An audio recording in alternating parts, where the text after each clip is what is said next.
আজ আমি আপনাকে একটি প্রশ্ন করতে চাই।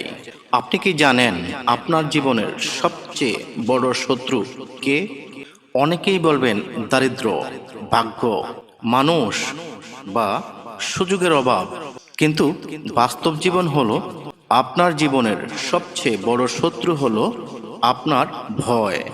ভয় এমন একটি কারাগার যার দরজা বাইরে থেকে নয়, ভেতর থেকেই বন্ধ থাকে। আপনি হয়তো ব্যবসা শুরু করতে চান, কিন্তু ভয় পান যদি লোকসান হয়। আপনি হয়তো একটি চাকরির জন্য আবেদন করতে চান, কিন্তু ভাবেন যদি আমাকে না নেয়। আপনি হয়তো ইউটিউব শুরু করতে চান, কিন্তু আপনার কাছে মনে হয় মানুষ যদি হাসাহাসি করে। এই যদি শব্দটি হাজার হাজার স্বপ্নকে জন্ম নেওয়ার আগেই শেষ করে দেয়। বন্ধুরা, একটি শিশু যখন হাঁটতে শেখে, তখন একবার নয়, 10 বার নয়, অসংখ্যবার পড়ে যায়। কিন্তু মজার বিষয় হলো, সে কি কোনোদিন বলে আমি আর হাঁটবো না? সে আবার উঠে দাঁড়ায়, সে আবার চেষ্টা করে। একদিন সে দৌড়াতে শিখে। তাহলে ভাবুন, বড় হওয়ার পর আমরা কেন একবার ব্যর্থ হলেই থেমে যাই? কেন মানুষের কথাকে নিজের ভাগ্যের চেয়ে বড় মনে করি? মনে রাখবেন, যে মানুষ ভয়কে জয় করতে পারে, সে নিজের জীবনকে নতুনভাবে লিখতে শুরু করে। এবার আসুন লক্ষ্য নিয়ে কথা বলি। অনেক মানুষ কঠোর পরিশ্রম করে, কিন্তু তারা জানেই না কোথায় যেতে হবে।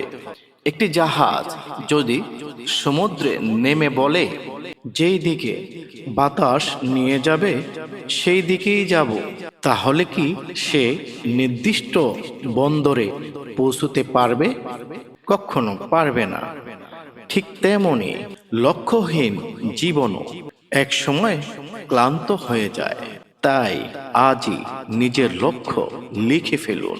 নিজেকে জিজ্ঞেস করুন, আমি আগামী 5 বছর পর কোথায় থাকতে চাই? আমি কি শিখতে চাই? আমি কি ধরনের মানুষ হতে চাই? আমার পরিবার আমাকে কিভাবে মনে রাখুক, আমি তা চাই। মনে রাখবেন, এই প্রশ্নগুলোর উত্তর আপনার জীবনের কম্পাস। প্রিয় বন্ধুরা, লক্ষ্য শুধু স্বপ্ন নয়, লক্ষ্য মানে সময় বেঁধে দেওয়ার স্বপ্ন। শুধু বলবেন না আমি সফল হতে চাই, আপনি বলুন আমি আগামী 1 বছরে এই দক্ষতা অর্জন করব। আমি প্রতিদিন 1 ঘন্টা পড়ব। আমি প্রতি সপ্তাহে একটি নতুন কিছু শিখব। এই ছোট ছোট প্রতিজ্ঞাগুলোই বড় সফলতার ভিত্তি।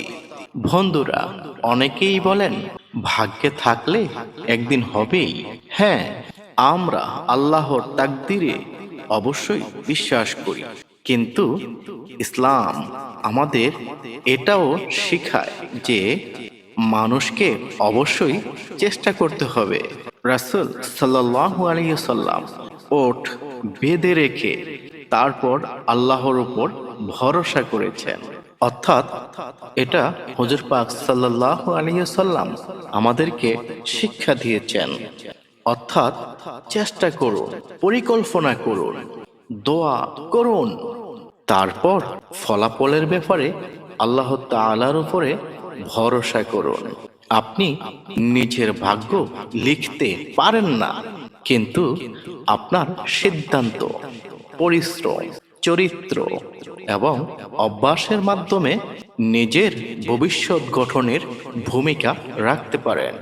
আজ আপনি যদি সময় নষ্ট করেন, আগামীকাল তার ফল পাবেন। আজ আপনি যদি জ্ঞান অর্জন করেন, আগামীকাল তার সুফল দেখতে পাবেন। আপনি আজ যা করছেন সেটি আগামী দিনে আপনার ভিত্তি তাই প্রতিদিন নিজেকে একটা প্রশ্ন করুন, আজ আমি এমন কি কাজ করেছি যা আমাকে আমার স্বপ্নের এক ধাপ কাছে নিয়ে গেছে? যদি উত্তর কিছুই না হয়, তাহলে আজই শুরু করুন। মনে রাখবেন, বড় পরিবর্তন একদিনে হয় না, প্রতিদিন ছোট ছোট পরিবর্তনই একদিন অসাধারণ সাফল্যের রূপ নেয়। আজ আপনি একটি সিদ্ধান্ত নিন, আমি ভয়কে আমার জীবনের চালক হতে দেব না। আমি মানুষের সমালোচনায় থেমে যাব না। আমি আমার ব্যর্থতাকে শিক্ষক বানাবো। আমি আমার নিজের লক্ষ্য লিখব। আমি আমার লক্ষ্যের দিকে প্রতিদিন একটি ছোট্ট পদক্ষেপ নিব।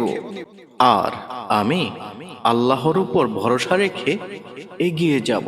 হয়তো আপনার শুরুটা ছোট, হয়তো আপনাকে আজ কেউ চিনে না, হয়তো আজ আপনার হাতে খুব বেশি অর্থ নেই, কিন্তু যদি আপনার কাছে একটি পরিষ্কার লক্ষ্য থাকে, শেখার আগ্রহ থাকে, সৎ চরিত্র থাকে এবং দৃঢ় মন থাকে, তাহলে ইনশাআল্লাহ একদিন আপনার গল্পই অন্য মানুষের জন্য অনুপ্রেরণা হবে। শেষে একটি কথা মনে রাখবেন, ভয় আপনাকে নিরাপদ রাখতে পারে, কিন্তু কখনো সফল করতে পারবে না। লক্ষ্য আপনাকে পথ দেখায়, কাজ আপনাকে সামনে নিয়ে যায়, আর আল্লাহর উপর তাওয়াক্কুল আপনাকে শক্তি দেয়। তাই আজ থেকেই নতুন জীবন শুরু করুন। ভয়কে জয় করুন, লক্ষ্য ঠিক করুন, প্রতিদিন নিজেকে উন্নত করুন এবং আল্লাহর সাহায্য প্রার্থনা করে এমন একটি জীবন গড়ুন যা আপনার জন্য, আপনার পরিবার এবং সমাজের জন্য কল্যাণকর হয়। আল্লাহ তাআলা আমাদের সবাইকে সাহস, হিকমা, সঠিক সিদ্ধান্ত নেওয়ার ক্ষমতা এবং উত্তম আমলের তৌফিক দান করুন। আমিন।